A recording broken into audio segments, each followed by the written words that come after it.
স্থানীয় সরকার নির্বাচনে ভরাডুবিতে ব্রিটিশ প্রধানমন্ত্রী কেয়ার স্টারমারের পদত্যাগ দাবিতে বাড়ছে মন্ত্রী এমপিদের চাপ।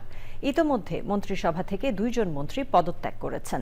তাদের একজন আবাসন ও কমিউনিটি বিষয়ক মন্ত্রণালয়ের জুনিয়র মন্ত্রী মিয়াত্তা ফানবুলে ও অন্যজন সুরক্ষা বিষয়ক মন্ত্রী জেস ফিলিপস। এছাড়াও 81 জন এমপি কেয়ার স্টারমারকে অতি সত্বর পদত্যাগ করতে সময়সীমা ঘোষণার জন্য আহ্বান জানিয়েছেন। প্রধানমন্ত্রীর পদত্যাগের ঘোষণা না আসা পর্যন্ত ডাউনিং স্ট্রিট না ছাড়ার ঘোষণা দিয়েছে মন্ত্রিপরিষদ। লায়লা নওশিনের রিপোর্ট। সম্প্রতি ব্রিটেনের স্থানীয় সরকার নির্বাচনে ক্ষমতাসীন লেবার পার্টির শোচনীয় পরাজয় হয়। এই পরাজয়ের জন্য কিয়ের স্টারমারের নেতৃত্বের ব্যর্থতাকে দুষছেন লেবার পার্টির এমপি মন্ত্রীরা।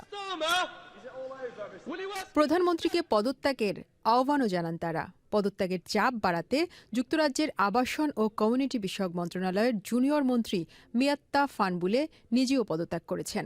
সামাজিক যোগাযোগ মাধ্যম এক্সে দেয়া এক পোস্টে ফানবুলে বলেন, প্রধানমন্ত্রী যেন দেশ ও দলের স্বার্থে সঠিক সিদ্ধান্ত নেন এবং একটি সুশৃঙ্খল উপায়ে ক্ষমতা হস্তান্তরের সময়সীমা নির্ধারণ করেন।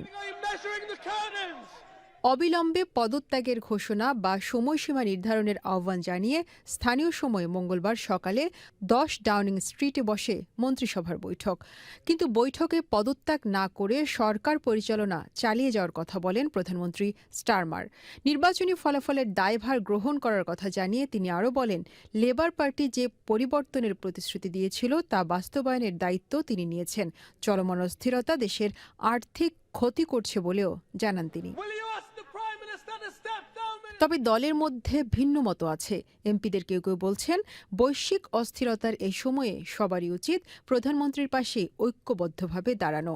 আর স্টারমারের নেতৃত্বের প্রতি আস্থার কথা জানিয়েছেন লেবার পার্টি প্রধান Anna Turley. Laila Nowshin, Channel I.